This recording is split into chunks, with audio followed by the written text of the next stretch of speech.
برنامه اطلاعاتی پیغام از تلویزیون سیمای شهری پنجکند منظورتان است. السلام علیکم.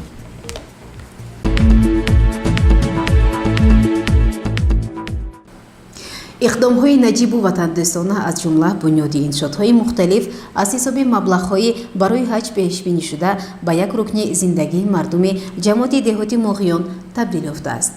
بنیاد پول نو با مبلغ 145,000 سومانی در دهه غیزنی پایان از حساب ساکن همین دهه حمیدов نصرت دلیل است با فکری بالا. توجه نمایید با گزارش نخستین برنامه اطلاعاتی پیغام. دستور سپورتشوی اساسگذار صلح و وحدت ملی پیشوای ملت پرزیدنت جمهوری تاجیکستان محترم امام رحمان بابت انجام دادن کارهای خیر و عملهای ثواب در جماعت دهات مغیان جانبداران زیاد پیدا نمود. از جمله چنین شخصان سخاوت پیشه ساکن با ننگ و ناموس دهه غیزنی پایان نصرت حمیدov است که مبلغ برای حج پسنداز کرده خویش را با بنیاد کوپرک نو مصرف ساخت. با مناسبت مورد استفاده قرار گرفتن پول نو ماشینگذار اینجا جامعه دایر گردید. بعدی بریدن لنت رمزی رئیس شهر شفیعان اسلام زاده سخن گفته با نصرت حمیدov برای چنین سخاوت همت عرض سپاس کرد. و همتون معلوم که ما همین سال یکی از جشن‌های بزرگ 5500 سالگی سراد رو با اشتراک اساسگذار صلح و وحدت ملی پیشوای ملت پرزیدنت مملکت محترم امام رحمان جشن گرفتیم و در شهر دهات پنجکند به استقبال 30 سالگی استقلالیت 405 انشاء داریم که از این ما علاقه زیاده از 270 تا انشاء رو سپردیم در بین همین 2 سال. موندگی این انشاءاتی که قریب زیاده از 135 دیگه هست. من سال 2000 تا آخر سال و 2021 خدا خواهد به استفاده میتیم.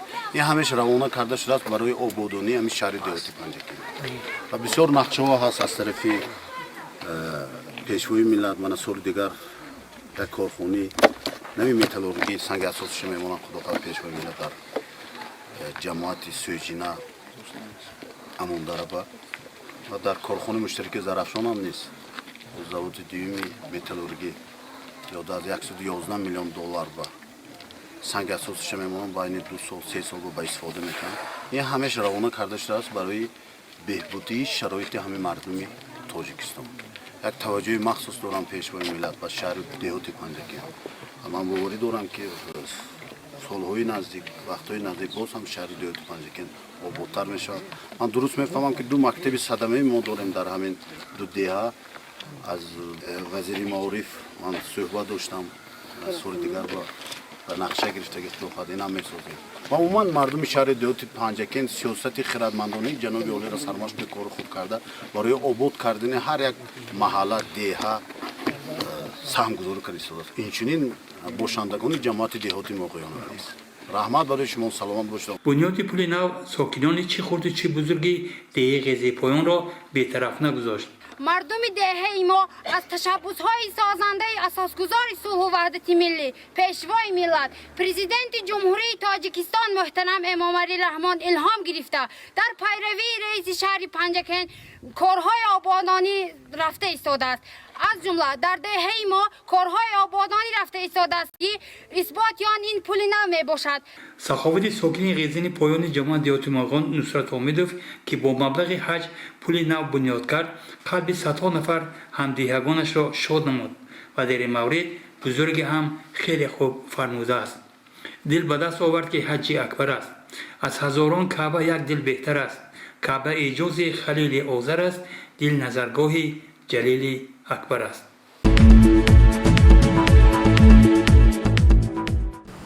اقدام ساکنان دهه غیزنی بالای جماعت دهاتی مغیان جهت ساخته با استفاده دادن تولدخانه با 2 کات دلیل دیگری کارهای سازندگی و بنیادکاری بخشیده به 30 سالگی استقلالیت دولتی جمهوری تاجیکستان است. با ادامه موضوع توجه نمایید. آن روز مردم دهه غیزنی بالای جماعت دهاتی مغیان نیز شادی و نشاط داشتند.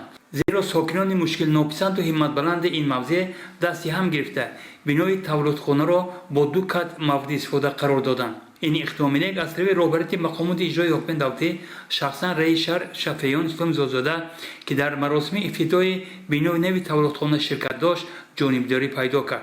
خراجاتی که هست من همین توی معرکه اینا کم کردن دکو. برای چی؟ اگر در همین روی دنیا کره زمین талабот ба маҳсулоти ғизоӣ афзоиш меёбад. Чӣ ба? Барои он ки аҳолӣ бисёр шуда истодааст ва дар кураи замин ҳар хел офатҳо мешавад. Як ҳамин сол Аврупо ба хушсолӣ буд. баъди маросими расмӣ раис шаҳр Шафиён Ислом Зозода бо шароитҳои тавлидхона аз наздик шинос шуд ва изҳори боварӣ намуд ки роҳбарияти ҷамоати деҳоти Моғиён минбаъд низ чунин корҳои бунёдкориро идом дода барои сол аз сол баландбаршудани сатҳу сифати хизматрасонии тиббӣ дар ин деҳа тадбирҳо меандешад. бояд ёдовар шуд ки дастаҷамона сохта ба истифода додани бинои нави тавлидхона мушкили асосии модарони ин деҳаро ҳал кард ва умед аст ки минбаъд мутахассиси варзиди соҳаи тиб низ аз ҳисоби бонувони ҳамин деҳа тайёр карда хоҳад шуд.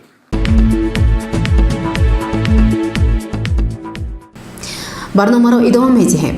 сарфи назар аз тадбирҳои андешида ҳоло ҳам ҳастанд нафароне ки аз ниқобҳои муҳофизати кам ё умуман истифода намебаранд. андешаҳои сарпизишки беморхонаи бемориҳои сироятӣ Неъматулло Авезов низ ҳамин фикрро тақвият мебахшаду як нав огаҳӣ аст ба мардум. таваҷҷӯҳ намоед. Неъматулло Авезов, сартабиби беморхонаи бемориҳои сироятии шаҳри Панҷакин. ин беморӣ ниҳоят хавфнок буда. дар сурати гирифтор шудан ба ин беморӣ бисёр оризаҳои бад дорад ва нишонаҳои ин беморӣ он аст ки ғуввосҳо дар гӯш, нафаҳмидани бӯю маззаи таом ва баланд шудани ҳарорати баланд. дар ҳолати пайдо шудани ин аломатҳои беморӣ ҳатман аз шумо хоҳиш менамоям ки ба духтури оилавӣ занг занед ва маслиҳат гирифта ба худтабобат даст назанед. имрӯзҳо чиқе ки дар боло хат кардем, яке аз сабабҳои паҳшавии ин беморӣ дар байни аҳолӣ ин истифода накардан аз ниқобҳои муҳофизатӣ, истифода риоя накардани гигиенаи шахсӣ, хусусан шуштани дастҳо, гузарондани баъзе маъракаҳое ки мардум дар он ҷо иштирок мекунанд ва риоя накардани масофаи иҷтимоӣ. ин чизҳоро дар мағозаҳо дидан мумкин, дар баъзе ошхонаҳо дидан мумкин, хусусан дар бозорҳо. вақте ки дар мезанам, ҳамчун ман табиб дар мезанам, бисёри одамҳо аз ниқобҳо истифода намекунанд. мумкин хусусан дар байни ҷавонҳо, бегоҳиҳо дар шаҳр мегаред, ҷавонҳо бениқобу вай мегаранд.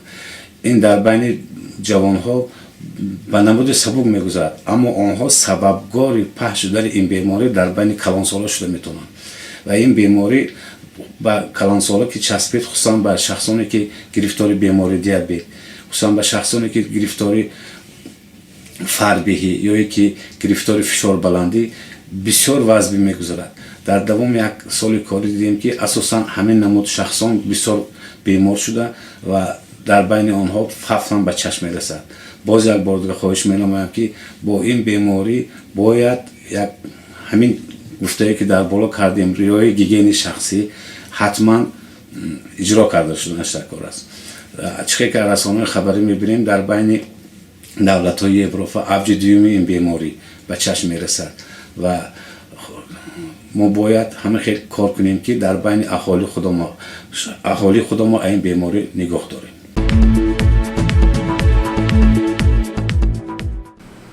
сокинони деҳаи хурмаи ҷамоати деҳоти Моғиён бо маблағгузории дастаҷамъона ду синфхонаи иловагӣ сохта ба истифода доданд. тафсилоти бештар дар гузориши хабарнигорони мо. роҳбарияти ҷамоати деҳоти Моғиён ва сокинони бананг номуси он дар радифи дигар соҳаҳо ба соҳаи мактуб маориф низ таваҷҷӯҳ зиёд намуда барои ҳалли мушкилоти он кӯшиш ба харҷ медиҳанд. аз ҷумла сохта ба истифода додани ду синфхонаи иловагӣ дар назди муассисаи таҳсилоти миёнаи умуми рақими 8 деҳаи хурмаи ин ҷамоат бо маблағгузории сокинони деҳа метавонад фикри болоро тақвият бахшад. сокинони деҳа хушнудӣ аз он доштанд ки иқтидоми онҳо раис шаҳр Шафиён Ислом Зозодаро бетараф нагузошту ӯ сарфи назар аз серкорӣ шахсан дар маросими ифтитиҳои синфхонаҳо ширкат дошт. имрӯзҳо дар тамоми ҷамоатҳои шаҳри Панҷакин, инчунин дар ҷамоати деҳоти Моғиён мо ин чорум иншоот аст ки ба истифода метем сохтани синфҳои иловагӣ, сохтани кӯпру, роҳ, хонаҳои саломатӣ, маркази хизматрасонӣ, кошонаи ҳуст дар тамоми ҷо ҳаст. ва ман боварӣ дорам ки боз мардуми ҷамоати деҳоти Моғиён ки то 30 солагии истиқлолият мо 1 сол дигар муҳлат додем درست هم آباد میکنن. دستی هم گرفتن، متشکلی نشان دادن و جانبداری اساسی سازنده راهبر معظم کشور پرزیدنت مملکت محترم امام رحمان یک رکن مقدس زندگی برای مردم پنجکن از جمله ساکنان جماعت دهات ماگان بود و امروز هم هست. کارهای بنیادکاری و سازندگی در دهه‌های مختلف این منطقه میتواند دلیل روشن باشد و گفته‌های بالا.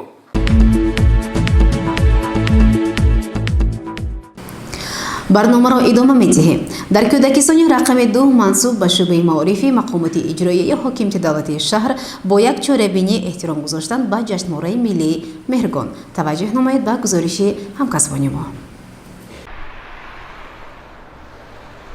به مناسبت جشن ملی مهرگان در کودکستان رقم 2 به نام عظمت چهاربینی دانه با اشتراک تربیتگرندگان برگزار شد. قبل از آغاز چهاربینی در درآمدگاه کودکستان محصولات کشاورزی، هنرهای دستی مربیان به نمایش گذاشته شده بود. کودکان در وصف نعمت تیرماه پارچه‌های شعری قرائت نمودند. ویتامین اس در ترکیب سن، این میوه خوشحال، این میوه بزرگ.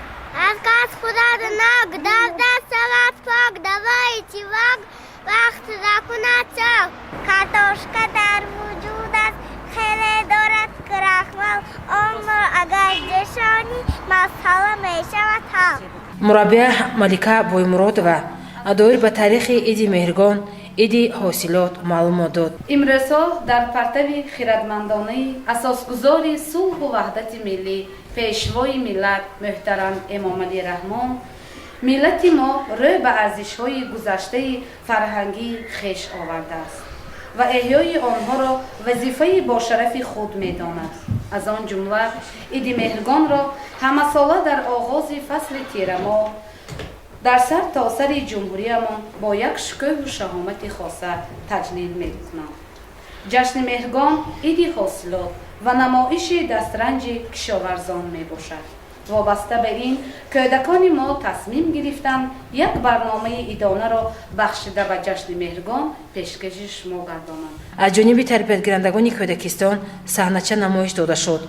کودکان در وصف میوه و سبزوات شعرها قرائت نموده با مهارت و استعداد خود طبع حاضرین را بالیده نمودند. در این چهاربینی مشاور کودکستان مذکور اعلاچی معارف علم جمهوری تاجیکستان زنی با تجربه و لیاقتمند ماهره بابوبک و برآمد نموده مربیان و تربیتگرندگان را با جشن مهرگان شادباش نمود. اساسگذار صلح وحدت ملیمان پرزیدنت جمهوری تاجیکستان ما توجهشون نسبت کودکان خیلی زیاد است. ما تعلیم دهندگان آموزگاران باید مهر، محبت، وطن دوستی، زیبا پرستی، صلح و آسایشتگی را از کودکی به کودکانمان باید تعلیم و تربیت دهیم و مهری کودکان را نسبت وطنداری، وطن دوستی باید ما بیدار کنیم. من از فرصتی مناسب استفاده برده پیش از همه تمام تاجیکستانیان تجلیل عید مهرگان را تبریک میگویم و بگذار صلح و آسایشتگی تا آخر باشد و تجلیل عیدهای تاریخی همیشه پرشکوه گذرد. در آخر چهاربینی مدیر کودکستان عظمت عرب و خورشیده تاثیرات خود را چنین بیان کرد. امروز در سراسر جمهوری تاجیکستان جشن مهرگان را با تجلیل با شکوه پیشواز گرفته ایستادند. مربیان ما نیز کوشش به خرج دادند که عنعنه‌های ملی را در دل کودکستان خود جای دهند. برنامه علاهیده از چهاربینی کودکستان رقم 2 به نام عظمت و پرگی نمایش داده می شود. گزارش دلشاد حلیم و خیام جورایف.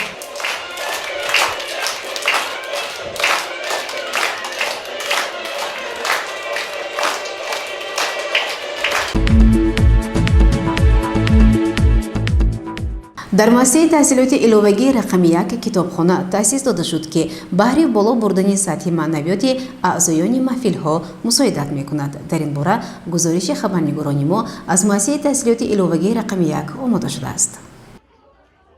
در مؤسسه تحصیلات علاوگی رقم 1 جهت تربیت نمودن خوانندگان پرخوان کتابخانه تشکیل کرده شد.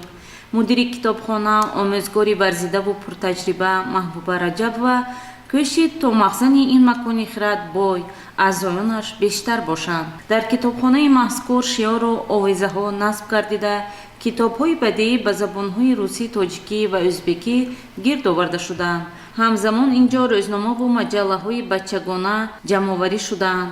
раҷаб ва маҳбуба хушҳол аст ки имрӯзҳо дар қалби шогирдони кӯчаки муассиса меҳри китоб ҷой гирифтаасту онҳо ба китобхона рӯ меоранд. дар муассисаи таҳсилоти иловагии рақами 1 ки сарвараш бекур нарзулло мебошанд, ман ин китобхона барои роҳбарони маҳфил, барои хонандагон кушода шуд.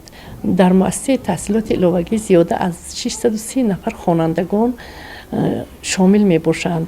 дар вақтҳои холигиҳошон хонандагон омада аз ин китобҳои ба худ даркорӣ истифода мебаранд. шумораи ҳозираи китобҳои мо аз 4000 зиёд мебошад. оянда мо кӯшиш мекунем ки хазинаи китобхонаи мо ба 7000 расад. мудири китобхонаи муассисаи таҳсилоти иловагии рақами 1 дар баробари диққати хонандагонро ба китобхонӣ ҷалб намудан ба онҳо инчунин супориш медиҳад, то ҳар боре ки ба китобхона меоянд порчаи шеъриро бояд аз худ намуда бошанд. ин аст ки ҳама шогирдон бо шеъразёдкунӣ машғул гардиданд. гузаштагони мо ба китобу китобхонӣ майл доштанд. хуб аст ки хонандагон айни замон пайрави аҷдодони худ гардиданд, зеро мутолиаи асарҳои бадеӣ ба хулқу атвори хонандагон таъсир карда онҳоро ба роҳи дуруст ҳидоят менамояд. дар ин росто намуна будани волидайн барои фарзандон аз аҳамият холӣ нест.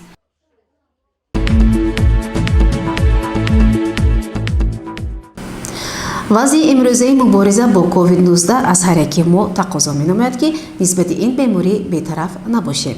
мутаассифона вазъи имрӯзаи даромадгоҳи беморхонаи марказии шаҳр далел аст ки ҳоло инҷо нисбати COVID-19 то ҷои бетарафӣ ба назари мушоҳида мерасад. тафсилоти бештар дар гузориши дигари барнома. бо мақсади шиносоӣ бо ҷараёни пешгирии бемории COVID-19 ба беморхонаи марказии шаҳр омадем. ҳанӯз аз дақиқаҳои аввал эҳсос кардем ки инҷо нисбати COVID-19 бетарафӣ ба маънои томаш ҳукмфармост. касе набуд ки дастони корофтодагонро бо маҳлули антисептикӣ безарар гардонад. ҳолон ки чанд рӯз пеш инҷо мутасаддиён бо маҳлулҳои антисептикӣ безараргардонии корҳои мушаххасро анҷом медоданд, ҳарорати одамонро месанҷиданд. бартар аз он саҳни беморхона ба майдони гаштугузори саги дайду табдил ёфта буд. касе набуд ки пеши роҳи ин камбудиҳоро гирад, зеро кӣ медонад ин саг ба бемории ҳорӣ гирифтор шуда бошад. баробари ин ба назар расид ки дар як тарафи майдони беморхона корҳои ободонӣ идома дорад. аз миқдори умумии нафароне ки барои муроҷиат ба табибон инҷо омада буданд, хеле камашон ниқоби муҳофизатӣ доштанд. бартар аз он касе аз масъулони беморхона фикри он ҳам надоштанд ки мардумро аз истифодаи ниқоб огаҳ созанд. чунин вазъият далел аст ки дар беморхонаи марказии шаҳр оқибатҳои бемории COVID-19-ро фаромӯш сохтаву бинобар ҳамин вазифаи худро рӯякӣ иҷро мекунанд. гузориши Дилшода Ҳалим ва Хайём Ҷӯраев аз беморхонаи марказии шаҳри Панҷакент.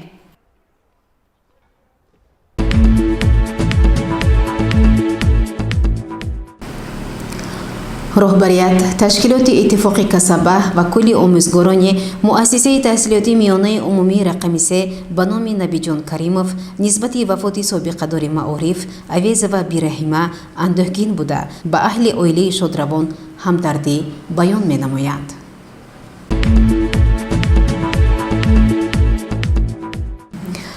роҳбарият, ташкилоти иттифоқи касаба ва кулли омӯзгорони муассисаи таҳсилоти миёнаи умумии рақами 3 ба номи Набиҷон Каримов ба омӯзгори фанни таърихи дабистони мазкур бо боҳуҷӣ ва зарофат бинобар вафоти падараш таъзия изҳор медоранд.